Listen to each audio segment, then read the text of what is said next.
In the early summer of 1948, the New Yorker magazine published a short story that, it basically resulted in the most violent, immediate backlash in the publication's entire history. Oh, absolutely. It was unprecedented. Yeah, I mean, they were just inundated with hundreds of furious letters. People didn't just, cancel their subscriptions. They actually demanded to know where the events in the story had taken place so they could go there and intervene. Right. They thought it was a piece of investigative journalism. Exactly. Readers didn't hate the writing itself. They were just utterly, viscerally terrified by it. And the reason it terrified them wasn't because it featured, like, a supernatural monster or a ghost or a serial killer or something. No, it was much closer to home than that. It terrified them because the perpetrators in the story were the exact same people the reader said hello to every single morning. I mean, the story basically suggested that your friendly neighbor, the guy who loans you his lawnmower and chats with you about the weather, would happily stone you to death if the calendar simply told him it was time to do so. That historical reaction, it's really the perfect lens through which to view what we are unpacking today. The terror was rooted entirely in plausibility. Yeah. The readers in 1948, like you said, they thought they were reading facts. They believed, even if just for a fleeting moment, that this horrific thing was real. Which brings us to the specific mission of today's deep dive. We are looking at Shirley Jackson's legendary story, The Lottery, but we are examining it through a very specific, fascinating historical artifact. The NBC short story audio production. Right, the one from the 1950s. We are going to explore the terrifying power of unquestioned traditions today. But before we get into the heavy philosophical layers, I want you, the listener, to do something for a second. Setting the stage. Exactly. Whether you are driving or doing the dishes or just sitting in a chair, I want you to mentally transport yourself. Yeah. Close your eyes if it's safe to do so, and imagine you are sitting on a front porch right here in Atchison, Kansas. A very specific, very evocative location. Deliberately so, yeah. Imagine it is a clear, bright, sunny June morning. You can hear the rhythmic, comforting sound of a sprinkler oscillating back and forth on a freshly mowed lawn. Oh, I love that sound. Right. And you can smell the cut grass and the warm asphalt. A neighbor walks by on the sidewalk, tips their hat, and waves. You can hear the distant hum of a tractor or a lawnmower. Just total idyllic peace. Exactly. There is a profound, orderly, familiar peace here. It's that deep, comforting routine of a Midwestern American town where everybody knows everybody's name, where the local grocer knows your usual order, and where everything is exactly as it should be. You are painting a picture of an environment that basically acts as a psychological sedative. A psychological sedative. I like that. Yeah, it is an environment engineered to lower your blood pressure. It signals safety, predictability, and above all, community. And when you are situated in that kind of matrix, your defensive instincts completely power down. And that is precisely the state Shirley Jackson and this NBC audio production want you in. Because in this deep dive, we are going to take that beautiful, orderly, sun-drenched tradition, and we are going to violently flip over the rock. You're looking at the bugs underneath. Yeah, we are asking a chilling question. What happens when that perfect normalcy isn't just a backdrop, but is actually the very camouflage hiding something unimaginably dark? And when you take that a step further, really, because the normalcy doesn't just hide the darkness actually relies entirely on that normalcy to function. What do you mean by that? Well, the brutality we're going to discuss cannot exist without the polite smiles, the mowed lawns, and the civic organization. Yeah. The evil is parasitically attached to the town's politeness. Oh, wow. Parasitically attached. That's a heavy thought. Let's dive right into the opening scenes of this MEC broadcast, because the audio production is almost weaponized against the listener in how aggressively normal it is. It really is. Like, if you turn this on without knowing what it is, you would honestly think you were listening to a wholesome 1950s family sitcom. We hear a family waking up, a grandfather's grumbling because he can't find his collar stud. Such a mundane detail. Right. And a mother is telling her kid to hurry up and eat his cereal because she refuses to stand over a stove and cook 3 hot meals on lottery day. The domesticity there is so thick you can cut it with a knife. Yeah. And the Foley work, the sound effects of the clinking spoons against the cereal bowls, the footsteps on the wooden floor, the casual overlapping dialogue. It's brilliant audio engineering. It is. It builds a sonic architecture of total safety. Oh. You are listening to the mundane friction of everyday life. And then The audio transitions to the town square on this beautiful June 27th morning. We hear the men gathering first. They're leaning against storefronts, smoking pipes, and their dialogue is entirely focused on the mechanics of rural life. Just shop talk, basically. Exactly. They're talking about the recent taxes, how the planting went this season, the performance of their tractors. It sounds exactly like the gathering you see outside a Sunday church service or, a community pancake breakfast. Notice the rhythm of the voice acting there, too. Yeah, the pacing. Right. The actors aren't projecting urgency. They are delivering their lines with that slow, deliberate drawl of people who have all the time in the world. They are occupying a space of complete leisure. And while the men are discussing tractors, the women arrive and stand around in their own circles, trading incredibly trivial gossip. There's this extended moment where they are discussing going over to Mr. Summers' store after the lottery is finished to look at new sewing patterns. I remember that part. Yeah, they are specifically debating which fabric would look best on a short-waisted figure. It is so mundane, it almost borders on boring. It's meant to be boring. Right. But while this incredibly trivial chatter is filling the foreground of your speakers, the audio production casually, almost imperceptibly, drops in a detail about the local children. And this is where the broadcast begins to lay the trap. It really is. We hear that Bobby Martin and Harry Jones are sitting in front of the post office. And what are they doing with their morning? They are swapping stones. Right.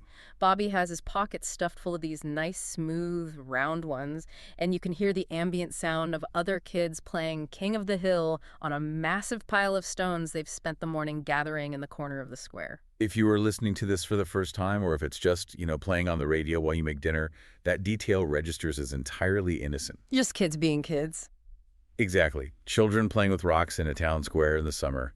It is the very definition of boyhood play. It evokes this feeling of kids preparing for a summer block party.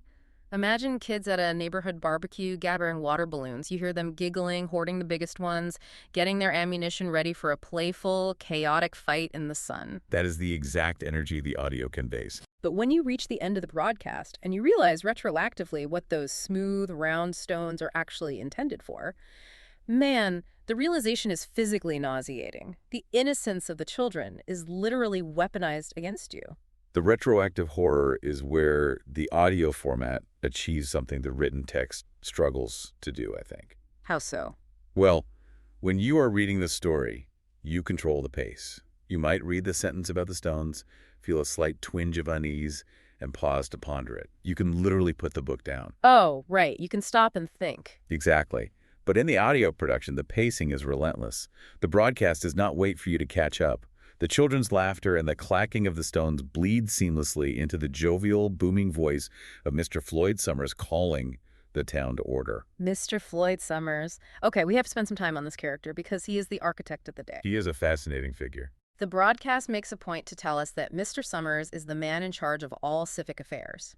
He is the guy who has the time, the energy, and the organizational skills to run the square dances, the teen club, the Halloween program, and, well, the lottery. He is a pillar of the community, Yes. the ultimate administrator. He's the ultimate PTA dad. He is described as this round-faced, jovial, affable guy. The townspeople actually feel sorry for him because he doesn't have children and he's married to a woman who is known as a scold. So he gets all this sympathy. Yeah, he is universally liked and respected. He is the guy you want organizing your charity drive. And that is precisely what makes him the perfect chilling administrator for what we must identify as the bureaucracy of evil. Okay, let's unpack that term, the bureaucracy of evil, because when you are listening to the middle section of this broadcast, the sheer amount of administrative procedure is just overwhelming.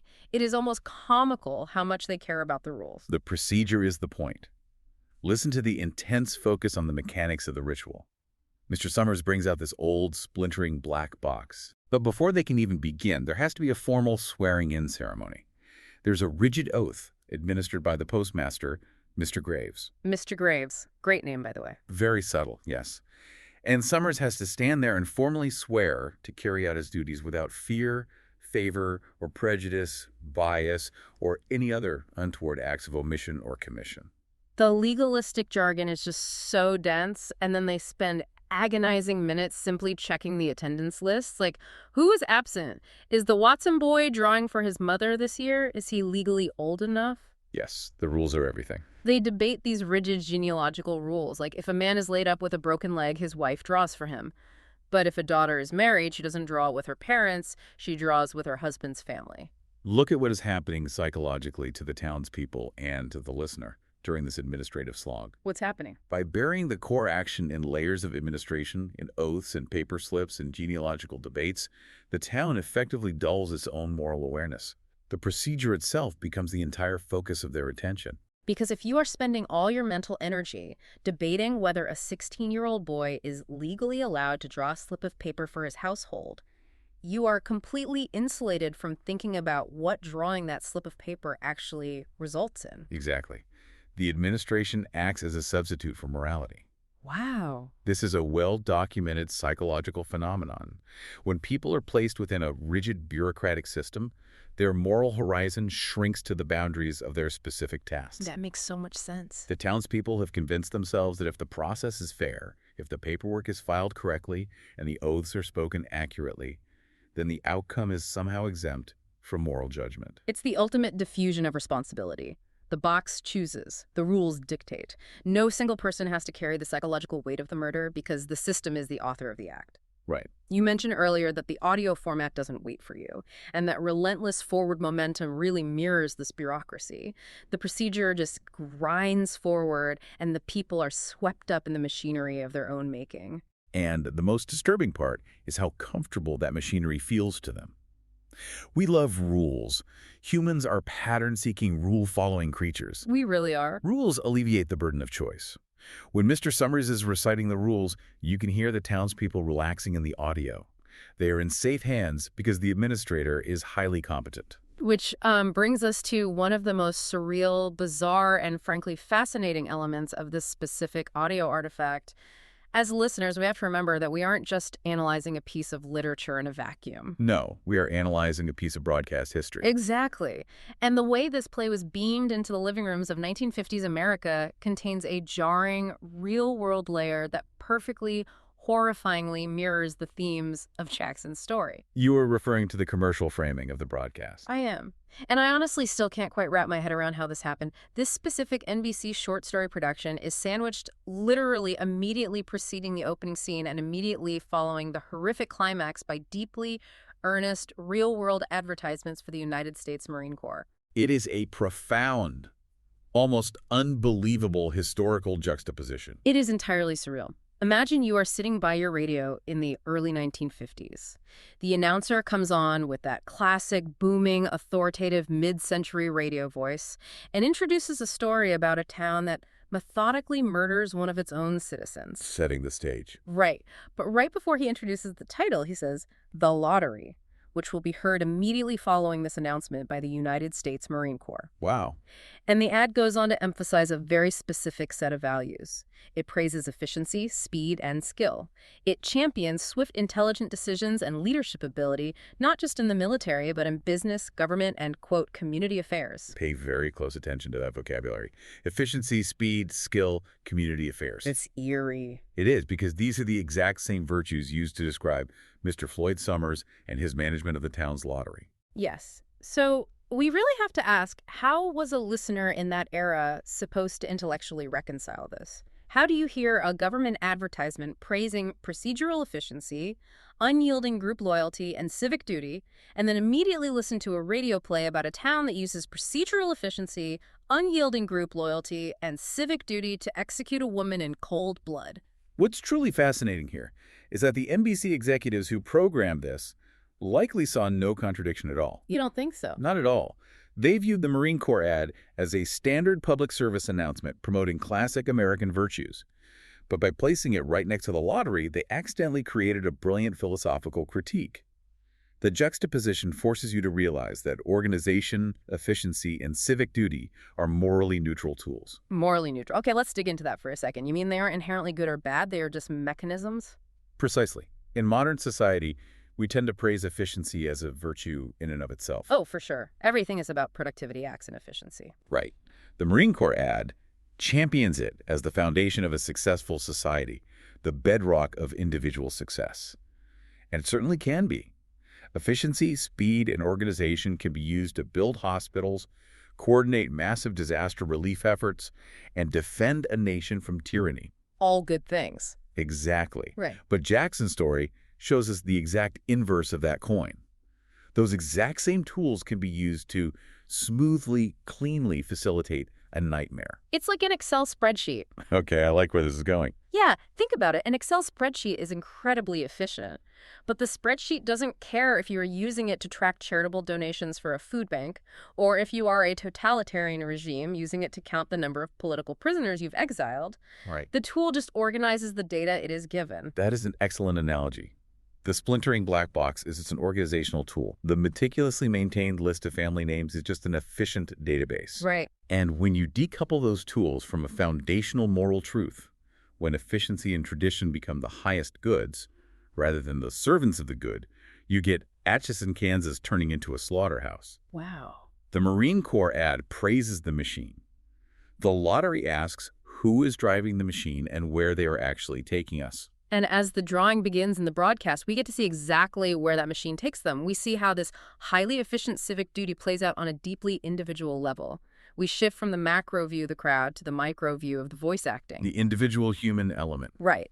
And there is one character who completely anchors the emotional turn of this entire broadcast. The hinge upon which the horror swings is Tessie Hutchinson. The performance of the actress playing Tessie is arguably the most crucial element of the entire production. Her character arc is just whiplash-inducing. When she first arrives at the town square, she is late, and her entrance is played almost like a sitcom trope. It really is. She comes bustling in, out of breath, and announces loudly that she forgot what day it was. She says she had her hands in the dishwater, looked out the window, noticed her old man was missing, and came running. Very folksy. Yeah, and the crowd actually chuckles.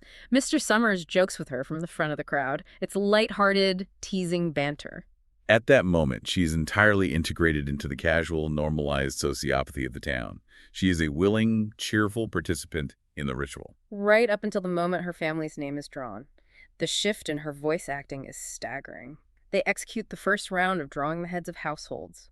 There's a tense silence, the rustling of paper, and then somebody mutters, "Bill Hutchinson's got it." The turning point. Instantly, Tessie's voice breaks. The playful, bantering neighbor vanishes, and she starts screaming. It's a panicked, desperate, shrill cry. "It isn't fair! It isn't fair, Floyd Summers! You didn't give him time to take any slip he wanted. I saw you." And notice the crowd's reaction. They don't comfort her. Not at all. They instantly shush her. "Be a good sport, Tessie," they say. All of us took the same chance. Okay, I have to stop here because every time I listen to this broadcast, I find myself deeply conflicted about Tessie.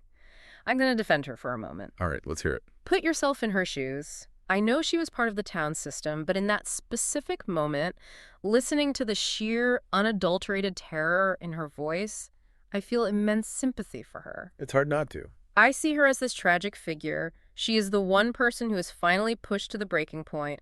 The veil drops, the brainwashing fails, and she sees the horror of the system for what it actually is. She's screaming for justice. She's screaming that the system isn't fair.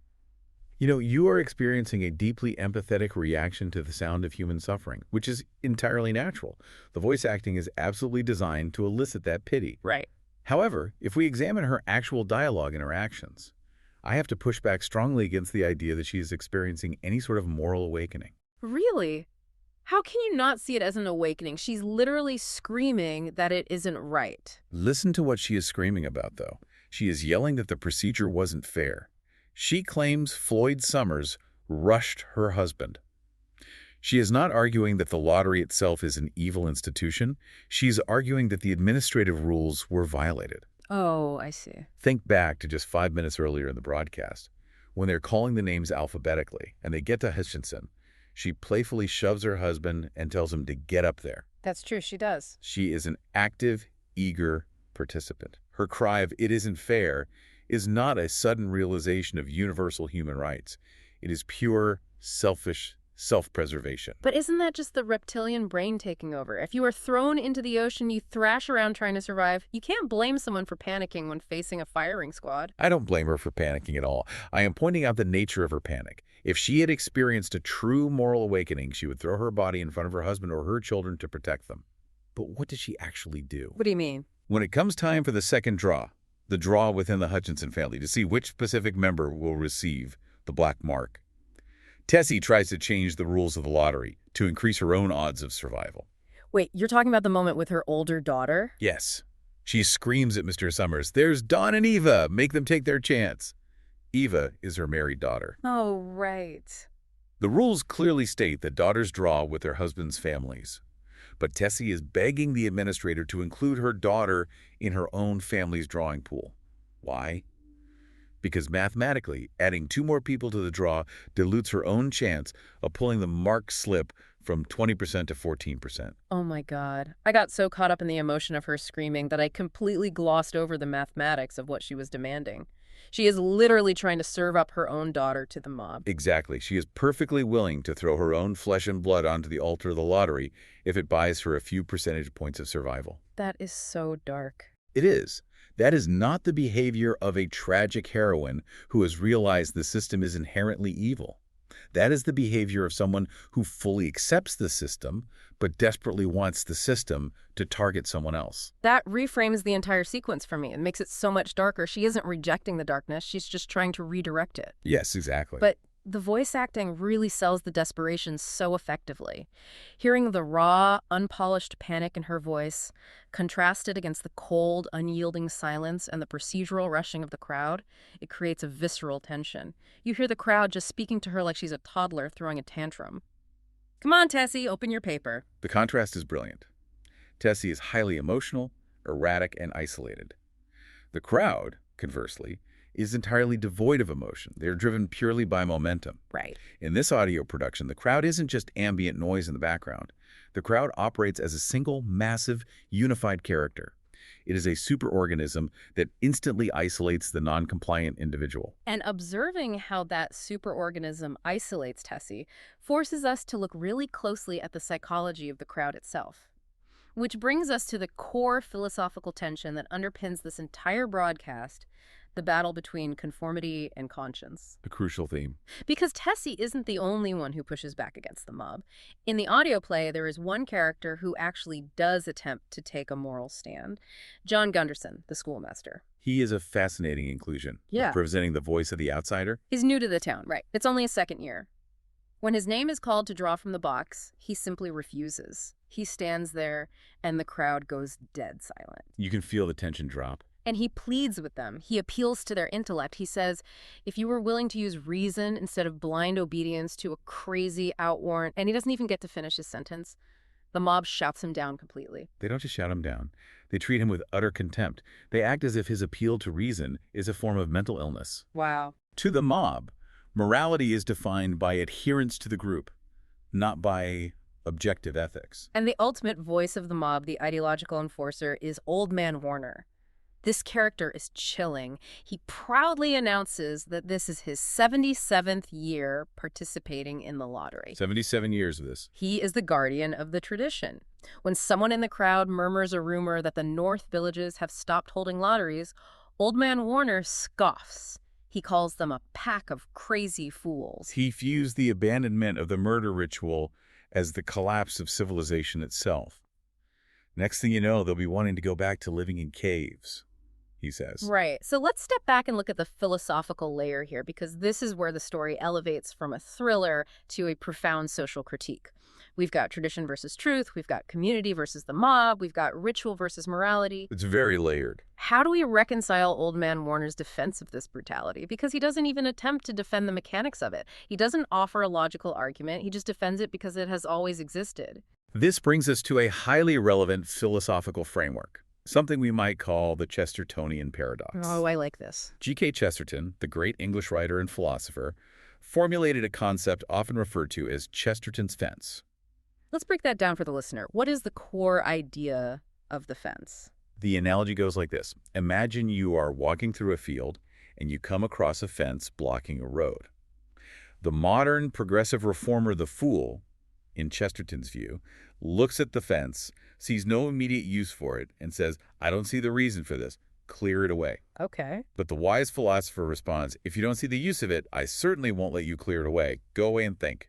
Once you can tell me why it was built, then I might allow you to destroy it. So the premise is that traditions and institutions exist for a reason, even if that reason has been forgotten by the current generation. You shouldn't tear down a societal structure until you understand the problem it was originally trying to solve. Exactly. It's a defense of tradition.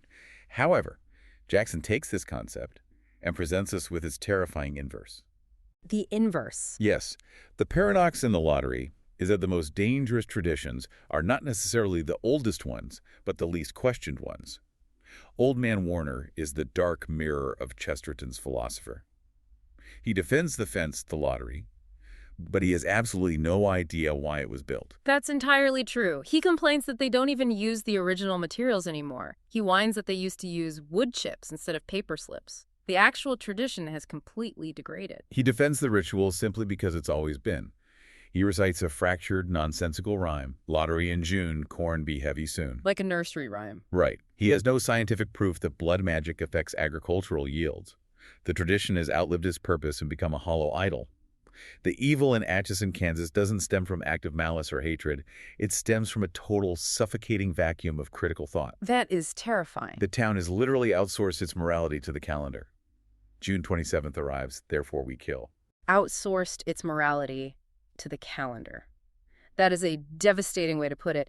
And, you know, as you listen to this broadcast today, whether you're in your car, cooking dinner, or walking the dog, it is incredibly easy to sit in the comfort of 21st century hindsight and think, well, if I were in that town square, I would be Gunderson. Oh, without a doubt. It is the great illusion of modern resistance. It really is. Every single one of us confidently assumes we would be the schoolmaster. We tell ourselves that we would stand up, we would refuse to draw the slip of paper, we would deliver a rousing cinematic speech about human rights, and we would heroically lead a rebellion. We all like to be the hero of our own story. But the chilling reality of human social behavior, and what Jackson captures so accurately that it outraged readers in 1948, suggests that almost none of us would be Gunderson. Most of us would be Mr. Summers, casually organizing the paperwork. Or worse, we would be Mrs. Delacroix. Mrs. Delacroix. Her behavior is perhaps the most psychologically distressing element of the supporting cast. For the listener who might have missed her in the background chatter earlier in the broadcast, Mrs. Delacroix is chatting amiably with Tessie. They are standing next to each other, they are friends, they run in the same social circles. They were just talking about sewing patterns. Right. But the absolute second that Tessie's name is drawn, what does her friend Mrs. Delacroix do? She turns to the pile of rocks, says, I better get a good stone before they all go. And she picks up a rock so heavy she can barely carry it with two hands. She even tells her son to save his stone for her. It illustrates the terrifying speed of the turn. The community operates on a psychological toggle switch. A toggle switch. 1 second, you are a neighbor, a friend, a fellow PTA member. The next second, the administrative procedure dictates that you are the target. And the moment the designation shifts, empathy is turned off instantly, like a light switch. Mrs. Delacroix doesn't hate Tessie, but Tessie is now the objective, and the objective must be completed efficiently. Which brings us to the ending of the broadcast. The theoretical danger of this mob, all this abstract talk of procedure, conformity, and efficiency, suddenly crystallizes into brutal physical reality in the final act. And I have to say, the way the audio production builds the dread here is a masterclass in psychological torture. They do not rush the climax. Yeah. They understand that true horror requires time to settle in the listener's mind. They let it unfold with agonizing bureaucratic slowness. Exactly. It's the final family draw. It's just the Hutchinsons left standing in the center. Bill, the husband, Tessie, the wife, and little Davy, their toddler. A toddler. Yeah. The audio forces you to listen in real time as they make this tiny, uncomprehending child participate in his mother's death sentence. They have to physically help little Davy reach his hand into the black box. You hear the adults cooing at him, their voices dripping with that patronizing, sickly sweet tone you use with toddlers. Just take one paper, Davy. Hold it tight. Don't look at it yet. It is the ultimate perversion of parental and communal care. They are gently, lovingly, patiently guiding a toddler through the mechanics of a death raffle. They are ensuring he follows the rules. And then the slips are opened. Tessie's paper is revealed to have the black charcoal mark. She is the chosen victim. The crowd begins to close in. You hear the rustling, the footsteps. The tension is unbearable. And in that chaotic audio landscape, the most horrifying detail of the entire transcript occurs. It is the absolute betrayal of innocence. Someone in the crowd, an adult neighbor, turns to little Davy, and they hand him a few pebbles, and the voice acting is so bright, so encouraging. "Here's a little stone for you, Davy, take it!" And they nudge him forward to throw it at his own screaming mother. That is the precise moment the horror truly lands. It's not just about the death of Tessie, it's about the corruption of Davy. Oh, yeah. It reveals the mechanics of generational transmission. How does a tradition this evil survive for 77 years? Because it is actively taught. Davy doesn't know what he's doing. He doesn't understand death. But he is being taught in real time by his community that when the crowd gathers, you pick up a stone. It's sickening. This is what you do. This is how you belong. The tradition is being installed into the operating system of the next generation. Hearing Tessie scream, "It isn't fair, it isn't right," as her voice is slowly drowned out by the approaching footsteps, and knowing that her own child is standing there with pebbles in his hand, it's almost unbearable to listen to. The audio creates this chaotic crescendo of voices, the thud of the first stones, the pure animal panic, and then a hard cut. And then the dead air. Yeah. The immediate aftermath. The chaos just stops. It cuts instantly to the narrator's voice, and the narrator's closing lines are delivered with such chilling journalistic detachment. "It was all over by noon. The sun was hot on the square, and the men stood around the blacksmith shop smoking and talking about planting and tractors and taxes. The little children played in the dust, throwing pebbles at each other." The horrific act is treated as a minor morning chore. An errand. Yes, it is an errand they had to run before lunch. It is seamlessly integrated back into a summer day. They executed a woman, brushed the dust off their hands, and went to buy sewing patterns and talk about tractor maintenance. It leaves you feeling completely hollowed out because it circles right back to that Atchison, Kansas porch we talked about at the very beginning of the broadcast. The horror isn't that the town was destroyed. The horror is that the town remained exactly the same. The facade never cracked. The sprinkler is still running, the grass is still green, the normalcy didn't break. The normalcy simply absorbed the murder and continued on. If we take a step back and connect this fictional broadcast to the broader tapestry of our own lives, it forces us to ask deeply uncomfortable questions about the unseen traditions that govern us today. Yes. As we wrap up this deep dive, that is the mirror we want to hold up to you, the listener. We want you to look at your own life. Look at your workplace, your local community, your political affiliations, your social circles. What are the black boxes in your life that are splintering and falling apart, but you adamantly refuse to replace them? What practices do you accept? What rules do you blindly enforce purely because that's the way it's always been done? Because the true enduring terror of the lottery isn't the stones. It's not the black box, and it's not the slips of paper. It's the fact that the townspeople are fundamentally nice people. Yes, ordinary people. They are polite, they are neighborly, they wave at you from the porch. The story challenges us to realize that evil doesn't require grotesque monsters. It doesn't require villains twirling mustaches in the shadows. It only requires ordinary, pleasant people who stop asking why. A profound thought to leave on. From a quiet town that could be almost anywhere to a question that refuses to stay buried, this has been Chesterton Radio in Atchison, Kansas.